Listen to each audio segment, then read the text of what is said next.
A few months ago, I made a review of the obscure Canadian cartoon King. I was reminded of the show when a good friend of mine drew one of the characters on his drawing live stream. After learning that the first 13 episodes were legally available on Tubi TV, and the rest of the episodes were uploaded on YouTube, I decided to rewatch the show. I literally hadn't seen it in about 15 years before binging through the whole series again, and I doubt I would ever see it again before that happened. I was certainly glad to be proven wrong though. I felt compelled to review it and hope to shine a light on a decent Canadian cartoon that pretty much no one outside of Canada has ever heard of. King isn't the only underrated Canadian cartoon that I watched as a kid, though. I mentioned in my King review that there's even more underrated gems that don't get much recognition from many people. The stereotype that all Canadian cartoons are cheap, poorly done, flash animated, derivative pieces of garbage is absolutely not true. I couldn't just talk about only one. So today, I thought I'd talk about another underrated Canadian cartoon that I saw when I was younger.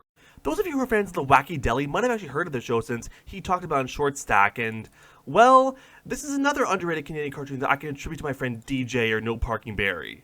With all that out of the way, let's talk about Flying Rhino Junior High. There's a phantom in the basement, the janitor's a spy. The principal's a rhino and no one's asking why. Dinosaurs are everywhere, like twisters in the sky. It's just another day at Flying Rhino Junior High. Created by Ray Nelson Jr., Flying Rhino Junior High follows 4 kids and their wacky upside-down adventures at their titular school, Flying Rhino Junior High. As the theme song says, anything is possible at Flying Rhino Junior High. The school can end up completely underwater, or in outer space, or back in time, or inside a person's body, or just about anything else. The only people who know why this is all happening, what's truly going on, are our 4 main characters, and it's up to them to try and revert everything back to normal by the end of each episode. Flying Rhino Junior High originally premiered on Teletoon in 1998 in Canada, and on CBS in the United States the same year, and lasted for 26 episodes spanning 2 seasons. Like King, this is another show that I recall watching on TV when I was younger, although I actually watched it on YTV over a decade after it had been cancelled. I remember catching it a few times on YTV's Playtime block during the 2010s, which aired when most kids would be at school and most of the preschool shows were on the kids' channels. I was probably a teenager when I saw it. I don't fully remember why I was at home watching it then. I was most likely either sick or was a snow day. This might be late to the game though. What exactly do I think of the show? Let's find out. Right off the bat, one thing that makes the show stand out a little more from any other Teletoon original is that this show is seemingly trying to be more educational than the rest of the Teletoon lineup. Every single episode of this show involves the students learning about something in class, and that's something that they learn about in class relates to what ends up happening to the school. If they learn about dinosaurs, their school turns into the Mesozoic era jungle with the hallways filled with living dinosaurs. If they learn about bugs, the school will become infested with giant bugs. If they learn about the Amazon, the school turns into the Amazon rainforest, and so on. There are numerous times in the show where it does feel like it's directly trying to teach kids something. In a way, it reminds me a lot of the Magic School Bus. In fact, I'm gonna have to compare Flying Rhino Junior High to the Magic School Bus in order to compare and contrast how these two shows tell their stories and educate their audience. Flying Rhino Junior High has a pretty standard formula. The students learn about something in class, the school's transformed into a setting related to what they learned about in class, the students have to avoid the hazards of the new setting, usually something they learned about in class ends up being the solution to a predicament they find themselves in, and everything is eventually reverted back to normal. Every episode of this show, barring one, follows that formula. One criticism I do have of the show is that it is rather predictable. You pretty much know how each episode will end up playing out. Within the first 5 minutes, you can roughly estimate what the rest of the episode will be like. If you're the kind of person who doesn't like formulaic shows, Flying Rhino Junior High probably isn't for you. That isn't to say the show is bad due to being formulaic. The Fairly Odd Parents and Phineas and Ferb shows with a pretty standard formula to them. Unlike those shows, however, Flying Rhino Junior High never really does much to subvert that formula or is strong enough writing to mitigate the repetitiveness. Again, that isn't to say that Flying Rhino Junior High is bad, just as formula is one of its biggest weaknesses. Sometimes there's a little moral that a student or a few end up learning by the end, relating to a plot point that happened at the beginning of the episode. They're pretty overdone morals, like how you should take responsibility for your wrongdoings, not let someone else take the fall for something you did, or how it's sexist to exclude girls from your comic book club. The whole "it's okay for girls like boyish things" or vice versa moral was already pretty beaten into the ground, even by the time this episode came out in 1998. In terms of the show's educational merit, there are a number of parallels the show does indeed have to the Magic School Bus. Every episode of the Magic School Bus starts out with Miss Frizzle's class trying to get the answer to some question or trying to participate in some sort of event. Miss Frizzle takes the class on a field trip and they eventually get the answer to the question they had, learning some simple science along the way. The field trip eventually ends and the students are brought back to school with their newfound knowledge in mind. You could switch out Miss Frizzle's field trips with the school transforming and you'd basically have the skeleton for an episode of Flying Rhino Junior High. One minor difference between these two shows' formulas is that in the Magic School Bus, most of the teaching is done during the portion of the episode when the fantasy element of the show's premise kicks in, i.e. during Miss Frizzle's field trips. Meanwhile, in Flying Rhino Junior High, most of the teaching is done before when the fantasy element of the show's premise kicks in, i.e. before the school transforms. Something else that these two shows have in common is that in the very first episode of both shows, the premise is already in progress. The first episode of The Magic School Bus doesn't have the class meeting Miss Frizzle on the first day of the school year and being wowed by their very first field trip. The field trips are already established to have been happening for some time before episode 1. If you already know so much, Janet, why did you come to visit our class? Because Arnold told me all about your field trips, Dorothy Ann. What did he say? That they were, and I quote, highly unusual. I wonder where we're going today. Inside a rotten log? Been there. To the bottom of the ocean? Done that. Similarly, the first episode of Flying Rhino Junior High doesn't have the students starting their first day of junior high and discovering all the school's crazy transformations for the first time. It's established that they've already been happening for some time before episode 1. I don't know why we keep coming back to this place. You know why, Marcus. We're all this place has got. Morning, Principal Mulligan. That was some plague of locusts we had the other day, huh? Oh, I'm sure I have no idea what you're talking about, Billy. Both shows thrust us into the premise right away. Given that both these shows are from the 90s, they probably required the shows to be episodic. Still though, both first episodes do give just the right amount of exposition to establish the premise, setting, and characters, and makes the viewer isn't totally confused on what's going on. It isn't purely science that the show teaches about. The school can transform into pretty much any setting. It can turn into a mummy's tomb in ancient Egypt, or ancient Greece during the first Olympic Games, or even Frankenstein's village. Some episodes have little to no educational value at all. Sometimes the school transforms into a castle-themed video game, or results in fictional comic book supervillains being brought to life. When this show is educational though, it can be very on the nose about it, as if you're a student in class listening to the lesson alongside the other students. Plants not only provide us with food, but with the air we breathe through a process called photosynthesis. In photosynthesis, energy from light is collected by chlorophyll in the leaves. There, it combines with water to provide food for the plant. Electrical signals from different parts of your brain control different parts of your body. So, when your body moves, it's because your brain is telling it to do so. The brain controls two types of actions, voluntary and involuntary. Voluntary actions are things that you think about and tell your body to do. Involuntary actions are things you do automatically, without giving them any thought. They tend to be things your body must do constantly to survive, even while you're sleeping. Things like breathing, blinking, and your heartbeat are examples of involuntary actions. Though again, not every episode is on the nose about being educational or offers much or any educational value. I wouldn't quite say that Flying Rhino Junior High is Canada's quintessential educational kids cartoon. It's not exactly the equivalent to something like The Magic School Bus or Bill Nye the Science Guy. I can't exactly imagine a grade school teacher playing an episode of the show in class to teach the students like how they might play an episode of the other two shows.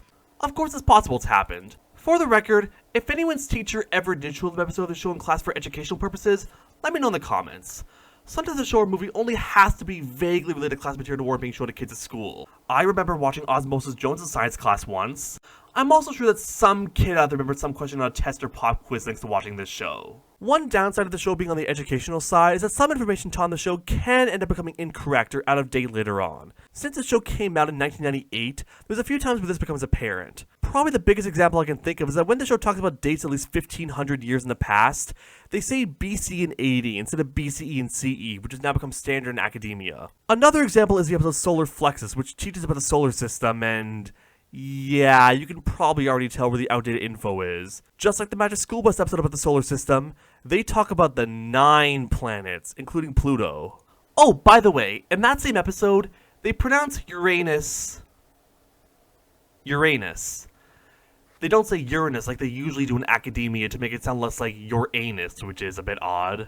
Venus will carry him off Pluto, and Neptune will rebound off Mercury into Uranus. One other criticism I do have of the show is that it can be a little poorly paced at times. Despite episodes being 22 minutes long, 21 and a half minutes barring the title sequence and credits, there are times where I can't help but feel the episode need a little more time to tell its stories. I really do feel like the Magic School Bus was able to consolidate stories better within the same runtime. Probably the most egregious example of Flying Rhino Junior High's pacing issues has to be the episode Inverted and Unplugged. In that episode, the school's transformation doesn't happen until 15 and a half minutes in.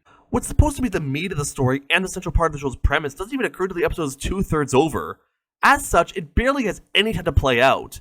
Imagine if Miss Frizzle's class spent 15 minutes of school before Miss Frizzle finally announces a field trip, and they return to school 1 minute before the scene with the producer that points out all the mistakes and embellishments in the story. That's honestly what this episode feels like. In most episodes of the show, the transformation doesn't happen until at least 8 minutes in, when Miss Bristle's class is already on the bus.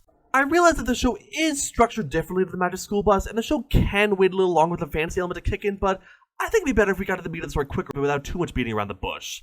Again, this isn't too much of an issue to the difference in episode structure, but it can be a minor distraction when it comes to making the most consolidated story possible. In terms of the show's animation, it looks fine for the most part. On a technical level, there aren't really any issues. The characters move as they should, there aren't any glaring animation errors. One thing that really helps the show visually is the school's change of environment in every episode. Even though every episode takes place in virtually the same location, the transformation allows for each episode to look visually distinct from the last. I won't say they take full advantage of it, but they can be creative with how the school turns into a giant forest of plants, or ends up in an alternate reality where everything is reversed from how it usually is. It definitely makes each episode look unique in its own way. I'd even say the show does a better job of this than the Magic School Bus, which never had any episodes that took place in a futuristic computerized world or in the Old West. It goes without saying the part of each episode that the school's transformed is when the show looks its best. Perhaps a little more could have done to make these environments pop off the screen a little more, but it's definitely more than passable. As for the show's art style, it vaguely reminds me of a book that I used to read as a kid called Giant Children. It was a children's book that had very short poems in it, clearly meant for grade school kids, with illustrations. When I look at the show's character designs,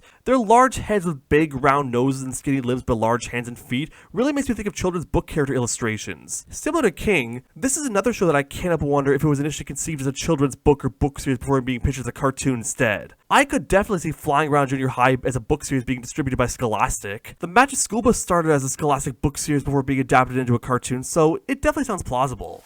Alright, now let's talk about the show's characters. First up, we have our 4 main characters: Billy O'Toole, Lydia Lopez, Ruby Snarkus, and Marcus Snarkus. A group of 4 kids and students at Flying Rhino Junior High. I will say these 4 don't really have the strongest personalities. Billy is the leader of the group, Lydia is a geeky girl with braces, Ruby is a girl who likes girly things like shoes, ballet, and jewelry, and Marcus is Ruby's little brother and also the smart kid who skipped a couple grades to join his big sister in junior high. I've seen those character types plenty of times before. Of course, they aren't completely one-dimensional. Some episodes will occasionally show one of their other interests. For example, Billy likes to play baseball, Marcus likes stamp collecting, Ruby likes theater, being the center of attention, Lydia knows a lot about comic books despite being a girl, etc. Usually though, these other interests they have only appeared in one episode and are never mentioned again. Most of the time, they essentially work as one unit. Similar to the 6 main characters on Recess, the 4 of them have to work as a group in order to solve a common problem they're all facing. By the way, even though 2 of our 4 main characters are boys, all of them are voiced by women, kind of like the Rugrats. Tracy Moore, the voice of Marcus, is also the voice of George Shrinks, the titular character from another Canadian cartoon that I may review in the future if enough people want me to. Most of the other students in the school are relegated to secondary or tertiary cast.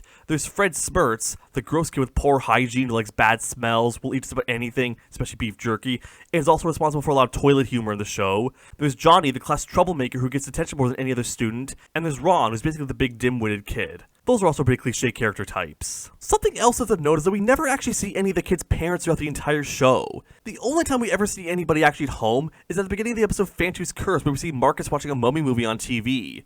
Even in other cartoons that primarily take place at school, like Recess, we sometimes saw the kids at home or with their parents. That even happened in the Magic School Bus a few times. In Flying Rhino Junior High, though, not at all. Although I do imagine if any of these kids' parents found out they were attending a school that often turns into a setting that could legitimately put them in danger, they'd pull them out immediately. I guess it makes sense why we basically never see these kids at home or with their parents. You can only stretch the show's premise with a fantasy element so far before viewers begin to notice holes in it. As for the school's faculty, there's Principal Mulligan, the principal who always ensures that everything in the school is shipshape and tries to maintain his reputation as an administrator. He's also a rhinoceros. Yeah, he's a rhinoceros. No one in the school really questions that the principal just so happens to be an anthropomorphic rhino. You're just kind of supposed to go along with it. There's also Buford, the school janitor. He's generally friendly and sometimes helps the main quad with whatever issue they're currently facing. He's also an anthropomorphic pig, which is also something nobody really questions that you're supposed to accept. I find this to be a really odd choice. I mean, the principal being a rhino I can kind of accept given that it fits with the show's title, but why also make the janitor a pig? And no, in case you're wondering, it's not like all the students are humans but all the faculty are animals. No, the teachers, lunch ladies, and school notes are all humans too. It's just that these two specific faculty are anthropomorphic animals. Also, no, we never actually see a non-anthropomorphic rhino or pig in the show. Speaking of the teachers, we also have the main quads teacher, Mrs. Snodgrass. She's a fairly kind teacher to her students, although she isn't afraid to discipline any of them if they do something wrong. It's through her lectures that what this episode is going to discuss or teach about is presented, which also leads to what the school will eventually transform into. When the school does transform, she often uses the newfound environment to help with her teachings. How fortunate for us, a visual aid! Can anyone tell me its name? T-Rex. T-Rex! That's right! Nice to finally hear from you, Marcus! 2/3 of all life on Earth is believed to exist in the tree crowns of the rainforest. 480 bird species, 81 frog and toad species, 550 butterfly species. Funny enough, most of the school's faculty is pretty oblivious to the school's transformations. Most of them either shrug it off, act like nothing happened, or just go about their faculty duties without ever really questioning it. The main quad are the only people who really seem to be aware of what's actually going on, and they're also the only ones who know about who is behind the school's episodic transformations. Speaking of which, let's talk about the series' antagonist, and probably the most interesting character in the show, Earl P. Sidebottom. Don't ever call me Earl!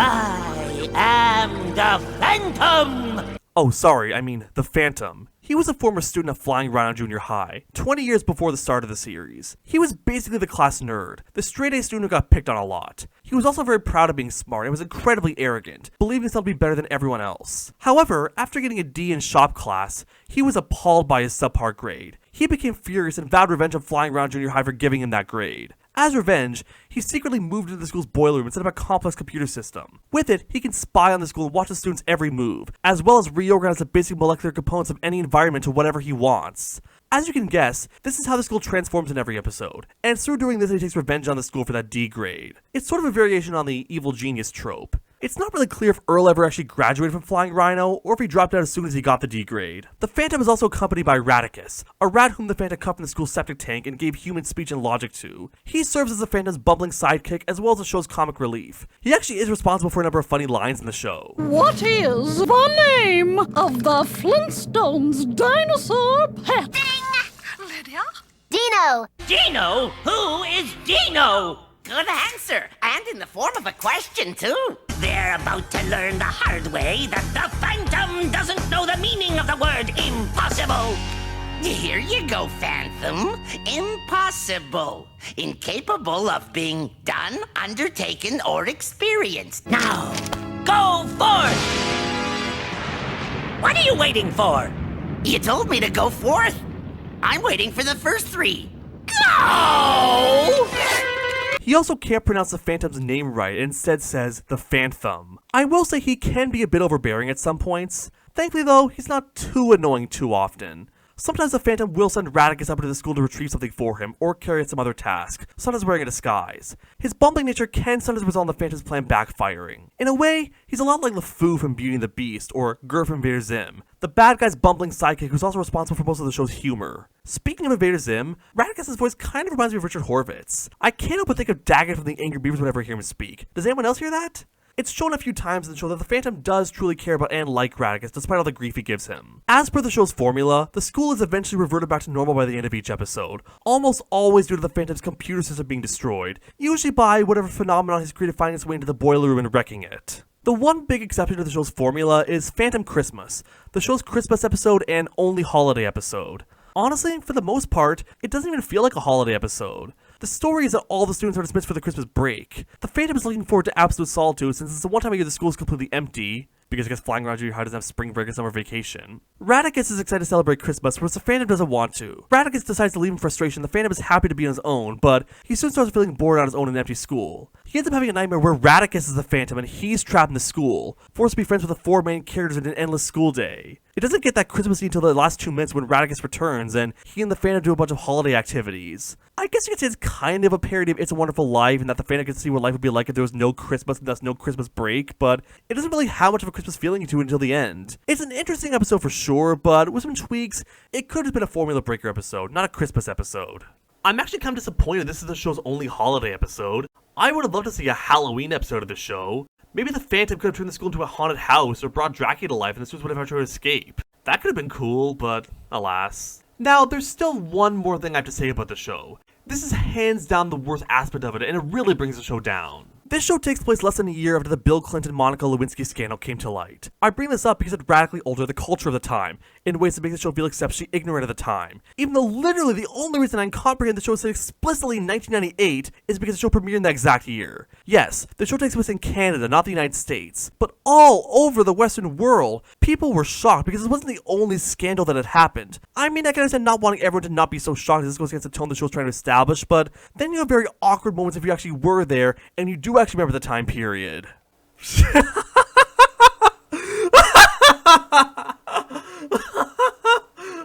Oh my gosh.